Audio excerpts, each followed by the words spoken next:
پڑھنے والا. قرآن بہت زیادہ پڑھی جانے والی کتاب، لیکن اس کا ایک تلخ پہلو بھی ہے.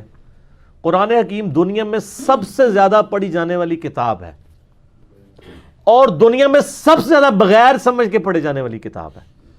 یہاں پہ کوئی میگزین بھی، کوئی اخبار بھی پڑھتا ہے نا تو وہ سمجھ کے لیے پڑھ رہا ہوتا ہے. آج تک آپ نے دیکھا ہے کہ کوئی بندہ انگریزی کے اخبار کی تلاوت کر رہا ہو اور اس کو سمجھ بھی نہ ہو؟ سر وہ جس لفظ کی سمجھ نہیں آتی گوگل میں سرچ کرتا ہے، ایون اگر خبروں میں سنتا ہے تو وہ سرچ کرتا ہے یہ کیا لکھا ہوا ہے. قرآن کو اس نے کبھی نہیں سرچ کیا کہ قرآن میں کیا لکھا ہے. تو قرآن میں لکھا ہوا ہے سر، 19واں پارہ کھول کے نا سرچ کر لیں، پہلے ہی صفحے پہ لکھا ہے وقال الرسول یا رب ان قوم اتخذوا هذا القرآن مہجورا. نبی علیہ السلام شکایت کریں گے قیامت والے دن، اے اللہ میری قوم نے قرآن کو پیٹ کے پیچھے ڈال دیا تھا. آپ دیکھیں صحیح مسلم میں نبی علیہ السلام کی ہر تقریر سے پہلے کیا ہوتا تھا؟ اما بعد فإن خیر الحدیث کتاب اللہ. آگاہ ہو جو سب سے بہترین کلام اللہ کی کتاب ہے. حجۃ الوداع پہ کیا فرمایا؟ 2 چیزیں چھوڑ کے جا رہا ہوں، اللہ کی کتاب اور تمہارے نبی کی سنت. المستدرک الحاکم میں 318 نمبر حدیث ہے کتاب العلم چیپٹر میں. غدیر خم پہ صحیح مسلم میں اوپر تلے 4 حدیثیں 6225 سے 6228 تک. اپنے بعد 2 بھاری چیزیں چھوڑ کے جا رہا ہوں، اللہ کی کتاب، اس میں ہدایت ہے، اس میں نور ہے، اسے پکڑو، اپنا تعلق اس کے ساتھ مضبوط کرو، یہ اللہ کی رسی ہے جو اسے پکڑے گا ہدایت پہ ہوگا، جو چھوڑ دے گا گمراہ ہو جائے گا. دوسری بھاری چیز میرے اہل بیت ہے. غدیر خم اہل بیت اور قرآن، حجۃ الوداع قرآن اور سنت. حتیٰ کہ بخاری میں آتا ہے عبداللہ ابن ابی اوفا سے کسی نے پوچھا کہ نبی علیہ السلام نے اپنا وصی کس کو بنایا تھا؟ کیا بنایا تھا؟ انہوں نے کہا نہیں، البتہ قرآن کے مطابق عمل کرنے کی وصیت کی تھی. وصی بھی قرآن، خلیفہ بھی قرآن، سب کچھ قرآن، اور امت نے قرآن کو پیٹھ کے پیچھے ڈال دیا. تو اب آپ دیکھ لینا صحیح مسلم میں حدیث ہے، حضرت عمر کہتے ہیں نبی علیہ السلام نے فرمایا تھا اللہ تعالیٰ اس کتاب کی وجہ سے قوموں کو عروج دے گا، اور دیا ہے نا. عرب کے لوگوں کو مسلط کیا ہے نا رومن اور پرشین امپائر پہ، اور اس کتاب کی وجہ سے لوگوں کو ذلیل کرے گا. پہلے ذلیل ہوئے رومن اور پرشین امپائر کے لوگ جنہوں نے اس کتاب کو نہیں مانا، اور پھر بعد میں مسلمان ذلیل ہوئے اس کو چھوڑ کے. جو ڈاکٹر اقبال نے وہ جواب شکوہ میں کہا ہے وہ زمانے میں معزز تھے مسلمان ہو کر، یعنی تمہارے آباء و اجداد، اور تم خوار ہوئے تارک قرآن ہو کر. تو قرآن کو تو انہوں نے چھوڑ دیا. اس لیے سر میرا مسئلہ نمبر 1 جو ہے نا وہ ہے ہی ہے امام الانبیاء کی دعوت قرآن صلی اللہ علیہ وآلہ وسلم. وَأُوحِيَ إِلَيَّ هَذَا الْقُرْآنُ لِأُنذِرَكُمْ بِهِ وَمَن بَلَغَ. اے نبی علیہ السلام آپ فرما دیجئے مجھے اللہ نے قرآن اس لیے وحی کیا ہے تاکہ اس قرآن کے ذریعے میں تم تک بھی دعوت و تبلیغ کا کام کروں، اور جس تک یہ کتاب پہنچ جائے وہ بھی اسی کتاب کے مطابق عمل کرے اور اسی کی تبلیغ لوگوں کو کرے. تو قرآن بہت زیادہ پڑھی جانے والی کتاب، لیکن نہ سمجھ کے، یہ بڑا خطرناک معاملہ ہے. صحیح بخاری میں حدیث ہے تم میں سب سے بہتر وہ ہے جو قرآن سیکھے اور سکھائے. قرآن سیکھے اور سکھائے کا مطلب ایک عربی کو جب کہا جا رہا ہے قرآن سیکھو اور سکھاؤ تو کیا مطلب ہے؟ یہ سیکھو کہ عین کیسے نکالنی ہے، ہا کیسے نکالنی ہے. عربی کو کیا کہا جا رہا ہے؟ یعنی قرآن کی تعلیمات سیکھو، کیونکہ اس کو تو پہلے ہی آتی ہے نا. یہ اسی لیے چکر تو سارا ہمارے ساتھ ہی چل رہا ہے نا سر.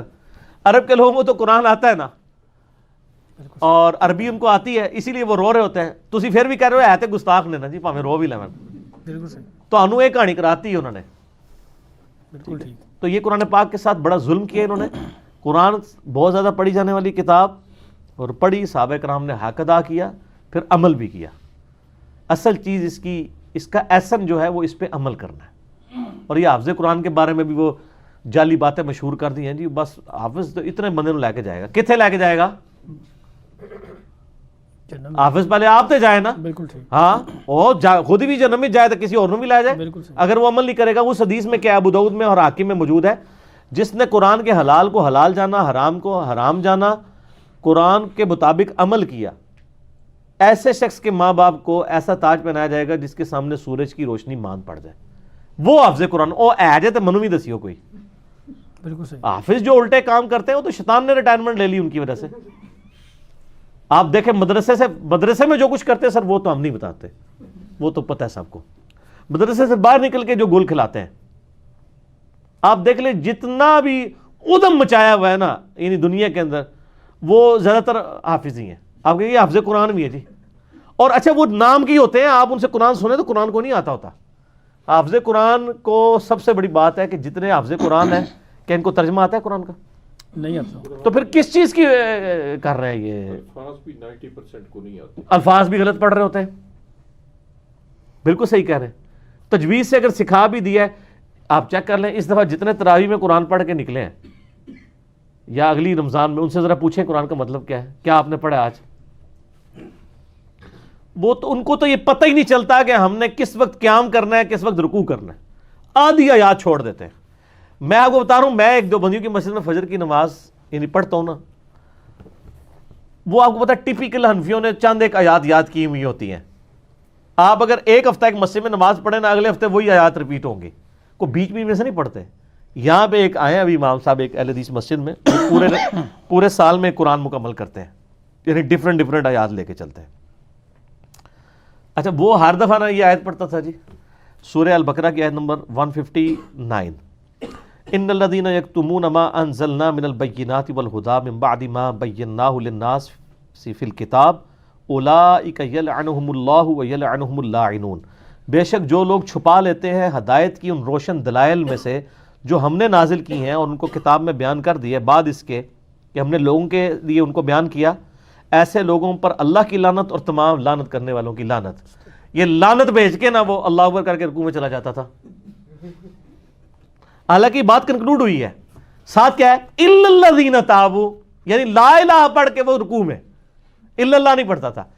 الا الذین تابوا, ہاں مگر جو توبہ کر لیں, وہ اصلحوا اور اپنی اصلاح کر لیں, وہ بینوا اور وہ بیان کر دیں جو انہوں نے چھپایا ہوا تھا, فاولئک اتوب علیہم وانا التواب الرحیم, تو ایسوں کی توبہ قبول اللہ تعالیٰ کرے گا اور میں توبہ قبول کرنے والا ہوں. وہ ہمیشہ لانتے بھیج کے, ہر تیسری فجر کے اندر لانتے بھیج کے نا تو وہ رکوع میں چلا جاتا تھا. ٹھیک ہے, میں نے ایک دن ارادہ کیا, میں اس کو کہوں یار یہ ایک آیت ساتھ آگے پڑھ لو, الا الذین تابوا بھی ہے, وہ اللہ کی طرف سے کرامت ہوئی کہ اس دن اس نے وہ پوری پڑھی, اس کے بعد سے ابھی تک وہ پوری پڑھ رہا ہے. تو میں نے یہ نظر رکھی ہوتی ہے. اگلے دن بھی وہ سورہ یوسف ایک بندہ پڑھ رہا تھا تو وہ بڑا یعنی لطف آ رہا تھا, ہمیں تو سمجھ آ رہی تھی نا, عجیب ہی جگہ جا کے اس نے روک دی. میں کہ قاری صاحب تسی تے عالم بھی ہو, خدا دا نا ہے, سورہ یوسف شروع کی سی کو کدھر کوئی ایک ایپیسوڈ تے ختم کرنا سی نا ہوتا, یعنی قسط بھی ختم ہونی چاہیے نا کہیں پہ, یعنی آدھی بات تو انہوں نے اچک لی جائے. یعنی اچھا ان کو بھی پتا ہے کہ لوگ ویسے ہی پیچھے کھڑے ہیں, کوئی ساڑھے ورگے بھی کوئی درویش کھلوتے ہوتے ہیں جن کو جو انجوائے کر رہے ہوتے ہیں کہ قرآن پڑھا جا رہا ہے اور سمجھ آ رہی ہے کیا بات ہو رہی ہے. آپ ویسے قرآن سننا شروع کریں نا, اتنا ٹیسٹ فیل نہیں ہوتا جو آپ نماز میں سنتے ہیں. ٹھیک بات ہے. اسی لیے قرآن پاک میں آیا نا کہ قرآن پاک فجر کی نماز جو ہے نا وہ قرآن کے ساتھ کہا گیا کہ قرآن پاک کو فجر کے ساتھ لیٹ کیا گیا کہ وہ فرشتوں کی حاضری کا وقت ہے.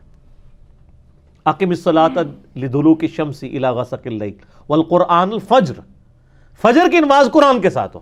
سر نبی علیہ السلام کی فجر کی نماز تقریباً 40 سے 50 منٹ کی ہوتی تھی. سر وہ جو صورتیں پڑھتے تھے, تو پھر ظاہر پیچھے جب صحابہ سنتے تھے ان میں بجلی بھری گئی ہے نا, پھر انہی کی زبان ان کو سمجھ آ رہی ہے.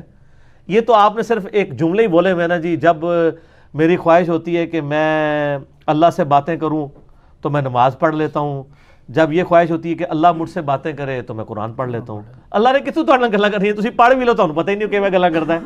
وہ گلاں کر رہا ہے, وہ انج ہی ہے گل تہاڈے نال کہ ایسے کوئی باہر سے بندہ کوئی فرینچ آ جائے اور فرینچ کے اندر بولنا شروع کر دے, بھاویں تانوں گالاں بھی کڈے نا تانوں پتہ نہیں لگنی انہیں کیا ہے. اسی لیے وہ عربی تو گالیاں بھی نکالیں تو میرا پاکستانی کو تو نہیں پتہ چلے گا. بالکل صحیح. وہ لطیفہ بنیا نا, جو بھی کہندے سا کو قرآن ہی پڑھدا سی, ساڈے نوں ہی پتہ لگتا ہے قرآن. میں آپ کو بتاؤں ہمارے یہاں پہ ایک مسجد میں نا ایک قاری صاحب نے اپنا ایک اسٹوڈنٹ نا, نئی نئی مسجد بنی وہاں پہ وہ اسٹوڈنٹ چھوڑ دیا نا انہوں نے قرآن پڑھانے کے لیے. اب وہ سارے لوگ خوش ہیں کہ جی وہ قرآن پڑھا جا رہا ہے, پہلے صورتوں میں ہوتا تھا. سر اس نے 15 روزے ایک صورت میں ٹپائے ہیں, کبھی ادھر سے شروع کی کبھی ادھر سے, اس کو قرآن آتا ہی نہیں تھا.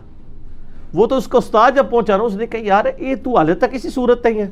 وہ پتہ چلا جناب وہ پڑھ یہی رہا سی, کدے اگوں کدے پچھوں کدے یہ بڑے بڑے بیچ میں ڈاچ کر جاتے ہیں. اکثر تو سامنے نہیں کھڑے کیے ہوتے پیچھے, اور ساموں پہ بھی ناراض ہوتے ہیں کہ غلطی نہیں نکالنی. اب تو ذرا ماڈرن دور آ گیا نا کہ ایئر فلائٹ موڈ میں لگا کے لوگوں نے وہ اسمارٹ فون پیچھے اٹھائے ہوئے ہیں, اس لیے بڑی مصیبت بن گئی اب ان کے لیے. ایسے ہی ہے, ہاں بالکل ایسے ہی. اب نہیں کہ وہ اس طرح کر سکتے, یا اگر پھر کوئی بالکل بولے لوگ ہیں وہ کر بھی جائیں تو وہ بتائیں گے نہیں کہ سر یہ کیا کیا بیچ میں سے چھوڑ دیا. تو اب تھوڑا ٹرینڈ سیٹ ہوا ہے کہ لوگ قرآن جہاں پہ صحیح پڑھا جاتا ہے وہیں پہ جا کے یعنی تلاوت سنتے ہیں. تو قرآن بہت زیادہ پڑھی جانے والی کتاب ہے, کاش یہ سمجھ کے پڑھی جائے. تو چینج آ جائے. سورہ قمر کی جو آیات ہیں وَلَقَدْ يَسَّرْنَا الْقُرْآنَ وَلَقَدْ يَسَّرْنَا الْقُرْآنَ لِلذِّكْرِ فَهَلْ مِن مُدَّكِرٍ. اس کے بعد سورہ محمد کی 24 نمبر آیت جو ہے اس میں بھی یہی ہے بالکل. کہ قرآن کو کیوں نہیں پڑھتے کہ تمہارے دلوں پہ کیا تمہارے دلوں پہ تالے لگے؟ سر یہ تو اس پہ تو گھنٹوں بولا جا سکتا ہے. اس میں میرے پاس بھی ایک بہت چھوٹا سا واقعہ ہے اگر آپ ہاں جی اجازت دیں بتائیں تو. بتائیں. میرے ساتھ ایک قاری صاحب آئے حفظ قرآن بھی تھے وہ. اچھا سر. تو سورہ بقرہ پہ میں پوچھتا رہا کوئی صورتوں کے متعلق سورہ بقرہ پہ بات آئی تو کہتے ہیں اس کا مطلب بکرا ہوتا ہے. بکرا پنجابی والا اردو والا. بالکل یہ جی یہ ان کا علمی لیول ہے. بکرا سر وہ پنجابی والا نہیں ہے اور ان کو اس کا مطلب ہے ان کو اردو بھی نہیں آتی جی کافی کیونکہ جو پنجابی والا یا اردو والا بکرا ہے وہ کاف کش والی ہوتی ہے, یہ کاف نقطوں والا ہے. نقطوں والا ہے بالکل یہی بات ہے. یہ تو سر بڑا خطرناک مسئلہ ہو گیا ہے. یہ ایک اور انجینئرنگ ہو گئی ہے جی جی کہ انہوں نے اردو بھی نہیں آمدی. یہ بکرا جو ہے نا وہ گائے کو کہتے ہیں عربی میں, اور وہ جو آپ والا بکرا ہے نا اس کی کش والی کاف ہوتی ہے, اس کی نقطوں والی قینچی والی قاف ہے بالکل صحیح. بقرہ.